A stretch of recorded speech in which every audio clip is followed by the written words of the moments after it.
Gaza दशकों से बस जंग ही देख रहा है। इजराइल और मिस्र के बीच फंसा ये फिलिस्तीनी इलाका हिंसा और अशांति का केंद्र बना हुआ है। जमीन, संसाधन और पहचान की लड़ाई ने दोनों तरफ गहरे जख्म दिए हैं। पिछले अक्टूबर में हमास के इजराइल पर हमले के बाद हालात और बिगड़ गए हैं, जिससे मौत और बर्बादी का मंजर बन गया है। हालात तनावपूर्ण हैं और हाल ही में हुए युद्ध विराम से शांति की एक कमजोर उम्मीद जगी है।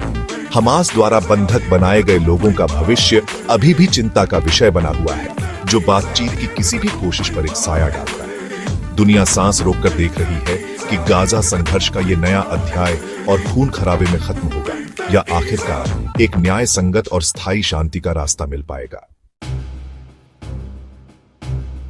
इस जारी संकट के बीच इजरायली राजदूत रेवेन अजार ने हमास को एक सख्त चेतावनी दी है, बातचीत या सैन्य कार्रवाई। प्रेस से बात करते हुए अजार ने जोर देकर कहा कि हमास के पास केवल दो विकल्प हैं, बातचीत और शांतिपूर्ण समाधान का रास्ता चुनना या इजराइल की पूरी सैन्य ताकत का सामना करना। उन्होंने जोर देकर कहा कि इजराइल एक राजनयिक समाधान चाहता है, जिसमें बंधकों की सुरक्षित वापसी और हमास का निरस्त्रीकरण हो।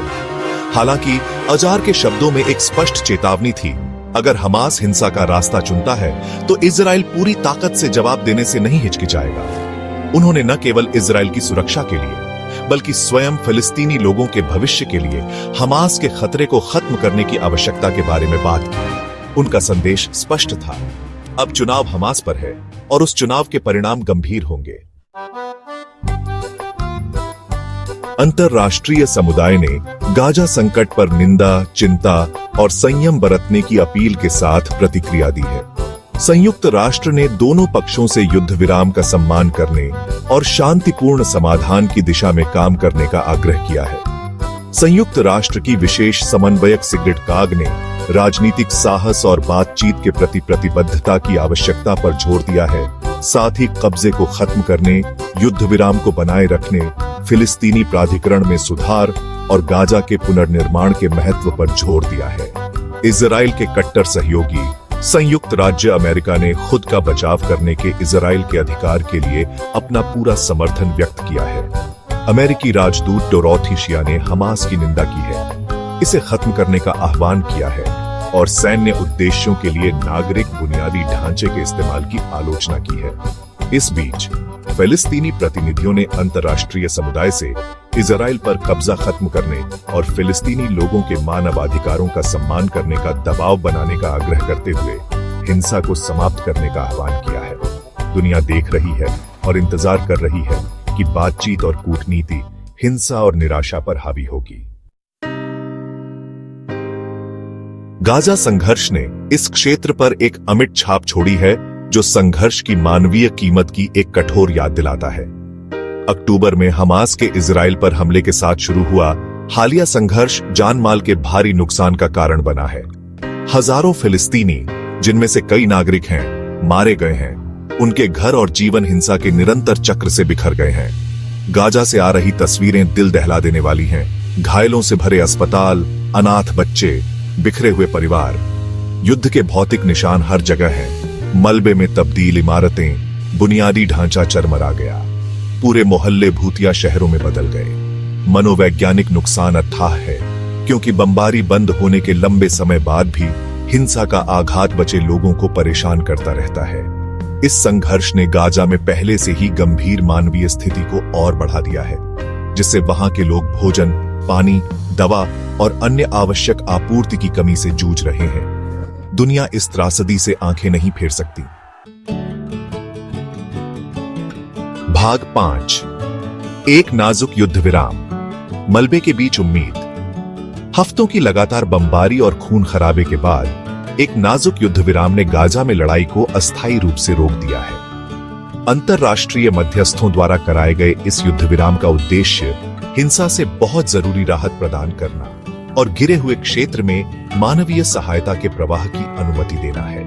हालांकि युद्ध विराम अनिश्चित बना हुआ है, क्योंकि दोनों पक्ष एक दूसरे पर गहरा अविश्वास करते हैं और संघर्ष को जन्म देने वाले अंतर्निहित मुद्दे अनसुलझे हैं। हमास द्वारा बंधक बनाए गए लोगों की रिहाई युद्ध विराम समझौते का एक प्रमुख तत्व है, जिसमें दोनों पक्ष उनकी सुरक्षित वापसी के लिए तनावपूर्ण बातचीत में लगे हुए हैं। इन बंधकों, दोनों इजरायली और विदेशी, के भाग्य ने वैश्विक ध्यान खींचा है और पहले से ही जटिल संघर्ष में एक भावनात्मक परत जोड़ दी है। जबकि युद्ध विराम आशा की एक किरण प्रदान करता है, स्थायी शांति की राह लंबी और कठिन बनी हुई है, जिसके लिए सभी संबंधित पक्षों से निरंतर प्रतिबद्धता और बातचीत की आवश्यकता है। कूटनीति का भार, क्या बातचीत शांति ला सकती है? अब जब बंदूकें खामोश हैं, कम से कम अभी के लिए ध्यान कूटनीति के नाजुक और चुनौतीपूर्ण काम पर जाता है। अंतर्राष्ट्रीय मध्यस्थ दोनों पक्षों को बातचीत की मेज पर लाने के लिए अथक प्रयास कर रहे हैं, इस उम्मीद में कि नाजुक युद्ध विराम पर निर्माण किया जा सके और दशकों पुराने संघर्ष का स्थायी समाधान निकाला जा सके। चुनौतियां बहुत बड़ी हैं, जिसमें गहरा अविश्वास, प्रतिस्पर्धी विचार और टूटे वादों का इतिहास शांति के रास्ते में खड़ा है। बातचीत के सफल होने के लिए दोनों पक्षों को लचीलापन और समझौता करने की इच्छा शक्ति दिखानी होगी। हमास को निरस्त्रीकरण और हिंसा त्यागने के लिए सहमत होना होगा, जबकि इजराइल को गाजा की नाकेबंदी और वेस्ट बैंक में बस्तियों के विस्तार सहित कब्जे के अंतर्निहित मुद्दों को संबोधित करना होगा। शांति का रास्ता लंबा और कठिन होगा, लेकिन यही एकमात्र रास्ता है जो हिंसा और खून खराबे से मुक्त भविष्य की आशा प्रदान करता है। मानवीय संकट, सहायता की सख्त जरूरत। जैसे जैसे लड़ाई के ताजा दौर पर धूल जमती जा रही है, गाजा में मानवीय संकट का असली पैमाना भयावह रूप से स्पष्ट होता जा रहा है। लगातार बमबारी ने विनाश का निशान छोड़ दिया है, अस्पतालों को ओवरलोड कर दिया है और हजारों लोगों को चिकित्सा की सख्त जरूरत है। संघर्ष से पहले ही तनावग्रस्त स्वास्थ्य सेवा प्रणाली, आवश्यक दवाओं, उपकरणों और प्रशिक्षित कर्मियों की कमी के साथ पतन के कगार पर है। गाजा के लोग एक गंभीर मानवीय स्थिति का सामना कर रहे हैं, जिसमें स्वच्छ पानी, भोजन और आश्रय की सुविधा बेहद सीमित है। इजराइल और मिस्र द्वारा लगाई गई गाजा की नाकेबंदी ने संकट को और बढ़ा दिया है, जिससे इस क्षेत्र में आवश्यक सामान और सहायता पहुंचाना मुश्किल हो गया है। अंतर्राष्ट्रीय समुदाय को इस मानवीय आपातकाल से निपटने के लिए तेजी से और निर्णायक रूप से कार्य करना चाहिए। गाजा के लोगों को तत्काल सहायता और समर्थन प्रदान करना चाहिए। न्याय की तलाश, जवाबदेही और सुलह। शांति की खोज को न्याय की खोज से अलग नहीं किया जा सकता है। जैसे जैसे दोनों पक्ष नवीनतम संघर्ष से हुई तबाही का जायजा ले रहे हैं, कथित युद्ध अपराधों और मानवाधिकारों के उल्लंघन के लिए जवाबदेही की मांग बढ़ रही है। नागरिक क्षेत्रों पर अंधाधुंध गोलाबारी, अस्पतालों और स्कूलों को निशाना बनाना और अनुपातहीन बल का उपयोग अस्वीकार्य नागरिक हताहतों का कारण बना है, जिसके लिए पूरी और निष्पक्ष जांच की मांग की जा रही है। सुलह का रास्ता लंबा और कठिन होगा, जिसके लिए सच्चाई, न्याय और जवाबदेही के प्रति प्रतिबद्धता की आवश्यकता होगी। दोनों पक्षों को एक दूसरे पर हुए दर्द और पीड़ा को स्वीकार करना चाहिए और एक साझा कहानी बनाने के लिए मिलकर काम करना चाहिए, जो सभी पीड़ितों की मानवता को पहचानती हो। केवल जवाबदेही और सुलह की प्रक्रिया के माध्यम से ही हिंसा के चक्र को तोड़ा जा सकता है और एक न्याय संगत और स्थायी शांति प्राप्त की जा सकती है।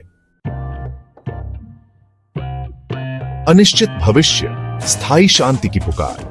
जैसे ही गाजा में बंदूकें खामोश होती हैं, दुनिया आशा और आशंका के मिश्रण से देखती है। युद्ध विराम आशा की एक किरण प्रदान करता है, कूटनीति के लिए एक मौका प्रदान करता है और अधिक शांतिपूर्ण भविष्य का मार्ग प्रशस्त करता है।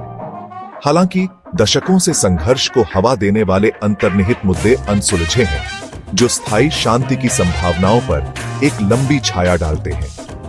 अंतर्राष्ट्रीय समुदाय को सक्रिय रूप से शामिल रहना चाहिए। कूटनीति, मानवीय सहायता और न्याय की खोज के लिए समर्थन प्रदान करना चाहिए।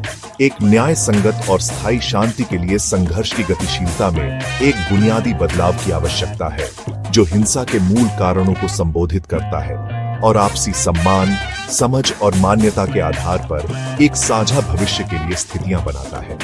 आगे की राह लंबी और चुनौतीपूर्ण होगी, लेकिन शांति की खोज कभी बंद नहीं होनी चाहिए।